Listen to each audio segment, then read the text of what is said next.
दोस्तों central government ने एक ऐसा बिल अभी प्रपोज किया है जिसमें पूरे अपोजिशन में एक ऐसा डर का माहौल पैदा हो गया है कि वो टेबल तोड़ने और बिल को फाड़ने तक की बात कर रहे हैं, अग्रेसिवली इस बिल को प्रपोज कर रहे हैं। लेकिन इंटरेस्टिंगली अगर देखा जाए तो ये बिल है क्या। तो सेंट्रल गवर्नमेंट ने एक ऐसा बिल प्रपोज किया है जिसमें क्रिमिनल नेताओं को सैक किया जाएगा। कहने का मतलब ये है, इवन इसमें प्राइम मिनिस्टर चीफ मिनिस्टर भी आते हैं। Prime minister chief minister can go if arrested for 30 days.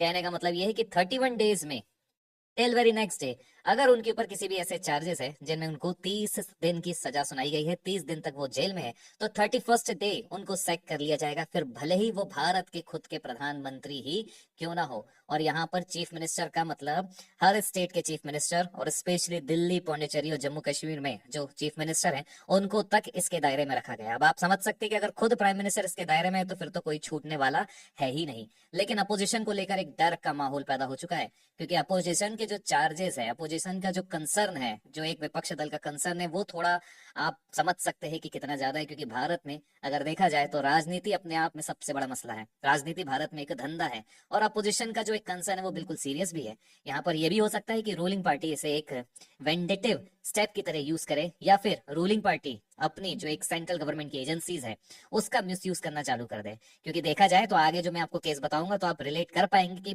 Government ने भी इस बिल को क्यों प्रपोज किया है। फिलहाल तो ये कहा जा रहा है कि ये पॉलिटिक्स का डीक्रिमिनलाइजेशन है। ये पॉलिटिक्स का डीक्रिमिनलाइजेशन है। तो आप समझ सकते हैं कि अगर पॉलिटिक्स की बात की जाए तो काफी सारे ऐसे राजनेता हैं जिनके ऊपर सीरियस क्राइम्स है, फिर भले ही वो रूलिंग पार्टी के हो, फिर भले ही वो विपक्ष के हो। लेकिन जब हम बात करते हैं सीरियस क्राइम्स की, तो यहाँ पर सीरियस क्राइम का मतलब वो है जिनमें कम से कम 5 साल की सजा है।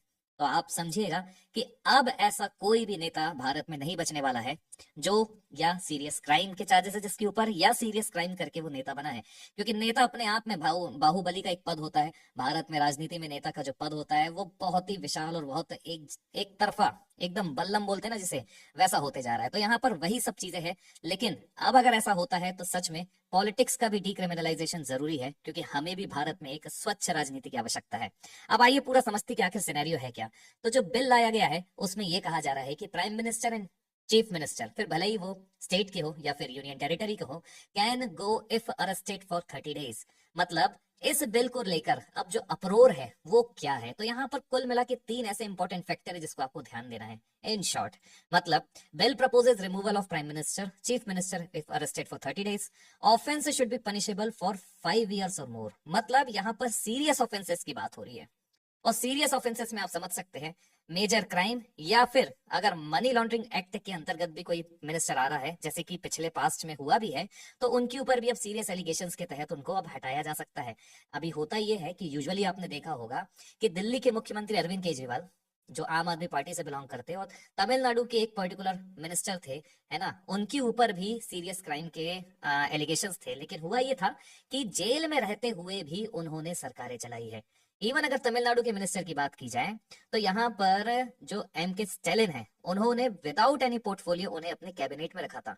बल्कि अगर देखा जाए निष्पक्ष जांच के लिए जरूरी होता है कि उन्हें अपने पद से इस्तीफा दें। लेकिन फिर भी यहाँ पर जो एलिगेशन है बाय द अपोजिशन लीडर, सीधा सा है, उनका ये कंसर्न है कि वो ये मानते हैं कि इस पर्टिकुलर बिल का मिसयूज हो सकता है। क्योंकि देखा जाए तो रूलिंग पावर्टी जो रहती है उसके पास ही सेंट्रल एजेंसीज की कमान होती है।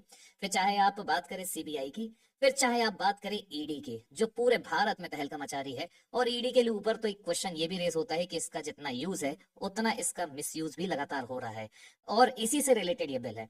A minister and chief minister, even the prime minister, can lose their post in the month on being arrested for 30 days। अगर 1 महीने के लिए उन्हें अरेस्ट किया गया है किसी भी जांच के लिए, मतलब यहाँ पर बात कर रहे हैं अपन एक्यूजेशंस की, अगर उनके ऊपर आरोप भी लगे हैं तो भी उन्हें अगर 30 दिन तक गिरफ्तार किया जाता है तो 31st डे उन्हें हटाया जाएगा। NRO if 3 bills that are set to be introduced in the parliament on Wednesday get approval। अगर ये बिल एक्ट बन जाता है, कारण यही है कि अपोजिशन ने इसे बोला है एक ड्रैकोनियन स्टेप। अब अपोजिशन ने ड्रैकोनियन स्टेप बोला है तो आप समझ सकते हैं कि डर तो है।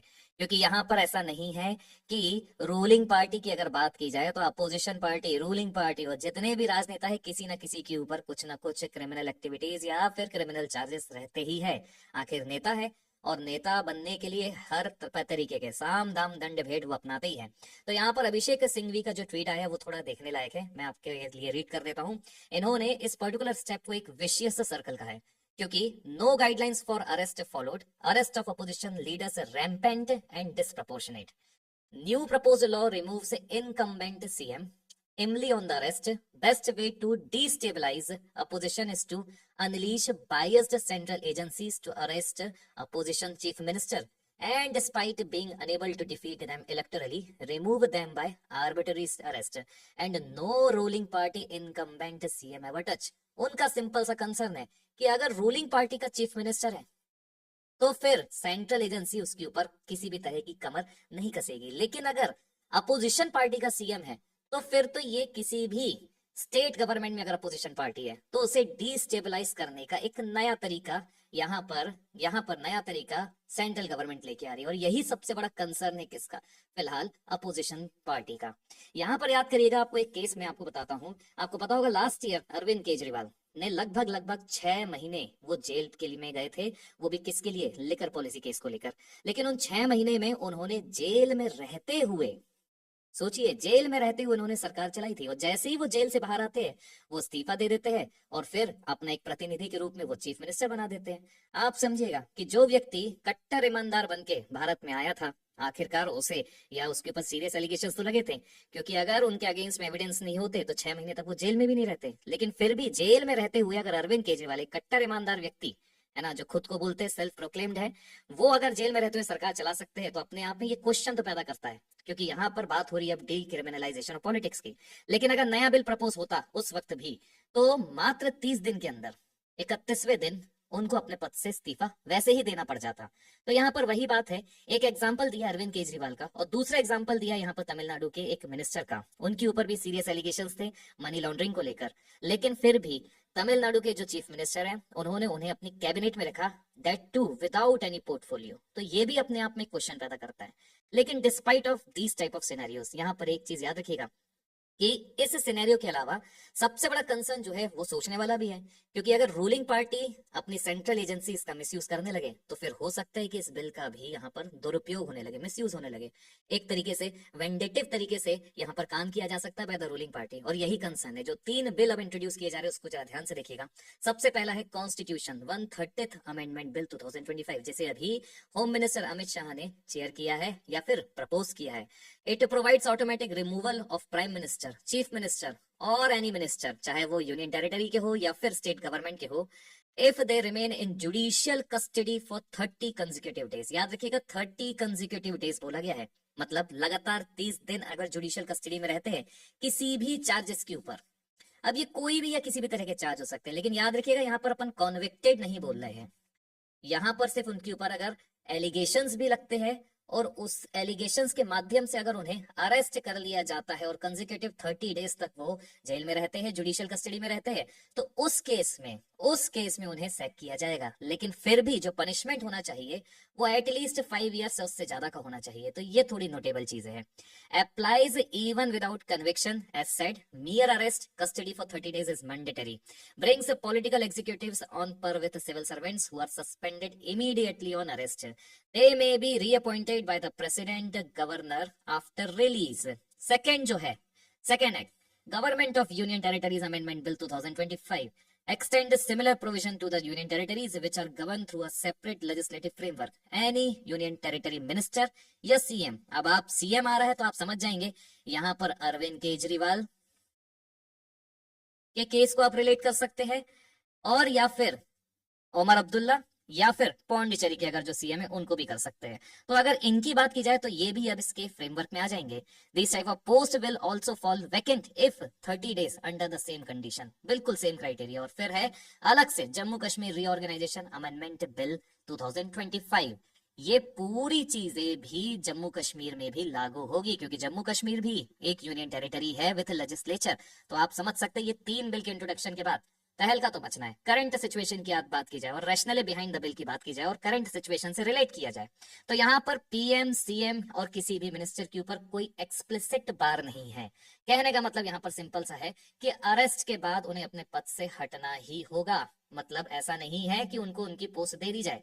अगर चार्जेस सीरियस है और उन सीरियस चार्जेस में मोर देन 5 इयर्स उनको सजा सुनानी जानी है, तो फिर तो इस्तीफा देना पड़ेगा। एग्जाम्पल यहाँ पर अरविंद केजरीवाल और तमिलनाडु के जो मिनिस्टर है उनका नाम था सेंथिल बालाजी, इनका नाम लिया गया है under the PMLA was retained in cabinet without the portfolio leading to the friction between CM Stalin and governor। और फिर आपको पता है कि जिस तरीके से गवर्नर और तमिलनाडु में जो सीएम है स्टालिन, उनके बीच में वाद विवाद चल रहा, उससे तो हम सब और पूरा देश वाकिफ है। ये मसला तो इवन सुप्रीम कोर्ट तक जा चुका है कि स्मूथ वर्किंग नहीं हो रही है, एक कॉन्स्टिट्यूशनल साइलेंस बना हुआ है दोनों के बीच में। अब यहाँ पर एक चीज गौर करने वाली है, under the representation of people act 1951 disqualification of MP and MLA only after conviction more than 2 years sentence not on मियर arrest. देखिएगा, रिप्रेजेंटेशन ऑफ पीपल एक्ट 1951 ये रूल करता है कि अगर किसी MP और MLA को मान लीजिए कि 2 या 2 साल से अधिक की सजा सुनाई गई है, सजा सुनाना का मतलब ये है कि उनके पास चार्जेस नहीं है, उनको कॉन्विक्ट किया गया है। मतलब यहाँ पर अपन एलिगेशंस की नहीं बात कर रहे हैं, यहाँ पर अपन दोषी की बात कर रहे हैं, कॉन्विक्ट। और अगर ऐसा होता है तो under the representation of people act 1951 तभी उनको डिस्क्वालीफाई किया जा सकता है। लेकिन इस बिल के प्रपोज होने के बाद उनको अगर 30 डेज तक लगातार गिरफ्तार किया गया, जुडिशियल कस्टडी में रखा गया है, तो 31 डे उन्हें सैक किया जाना तय है। Bill aims to plug this gap by setting stricter standard for executive accountability. यहाँ पर क्लियर कट एग्जीक्यूटिव अकाउंटेबिलिटी का एक सबसे बड़ा मसला है। अब अपोजिशन का कंसर्न आप समझ गए होंगे, एजेंसीज लाइक ED CBI ये दोनों का मिसयूज कर सकती है रूलिंग पार्टी। फिर भले ही बाद में कांग्रेस आए, अभी बीजेपी है, या फिर अभी जो बीजेपी रूलिंग में है बाद में कांग्रेस आए, अभी तो फिलहाल देखा जाए तो ज्यादा डर की बात किसके लिए है? अपोजिशन के लिए। इसलिए ये क्वेश्चन रेज किया जा रहा है क्योंकि यहाँ पर साइट किया गया है पुराना सुप्रीम कोर्ट का verdict on the ED and CBI, जिसमें सुप्रीम कोर्ट ने ये कहा था कि ED अपनी हर तरह की लिमिट को क्रॉस कर रही है। और इवन जो भारत के चीफ जस्टिस ऑफ इंडिया है BR गवई, उनकी तरफ से भी स्टेटमेंट आया था कि ED को पॉलिटिकल बैटल के लिए यूज नहीं किया जाना चाहिए और एक तरीके से ED को खुद एक क्रूक की तरह नहीं बिहेव करना चाहिए। और यहाँ पर इसीलिए अपोजिशन बार बार ED का एग्जाम्पल दे रही है और उसकी फ्रीक्वेंट अरेस्ट का एग्जाम्पल दे रही है अंडर द PMLA, जहां पर बेल मिलती ही नहीं है, वो भी 30 दिन तक लगातार गिरफ्तारी होती है। तो अगर ED ही 30 दिन तक लगातार किसी को गिरफ्तार कर लेती है तो ये तो ऑटोमेटिक रिमूवल होना तय है। और इसी के ऊपर सबसे ज्यादा विवाद हो रहा है। मतलब यहाँ पर कुल मिला के destabilisation of opposition ruled states की बात आ रही है through arbitrary arrest of CM and minister. और यहीं से सबसे बड़ा क्वेश्चन रेज होता है फेडरलिज्म का और सेपरेशन ऑफ पावर का। तो आप समझ सकते हैं कि अब ये जो एक्ट है ना, ये बहुत गरमाएगा और बहुत ज्यादा डिबेट करेगा, क्योंकि जितना इसका यूज है उतना ही इसका मिसयूज भी हो सकता है अगर गवर्नमेंट अपनी पे आ जाए तो। लेकिन फिर भी हम as a normal citizen of India ये डिमांड करते हैं कि जिस तरीके से भारत में डीक्रिमिनलाइजेशन है, वैसे पॉलिटिक्स में भी इक्वल डीक्रिमिनलाइजेशन होना चाहिए, ताकि अच्छे एजुकेटेड पॉलिटिशियन भारत में आए जो देश को आगे बढ़ाए, ना कि देश को एक गंदी राजनीति में ढकेले, जैसे कि हम सब लगातार फेस करते आ रहे हैं।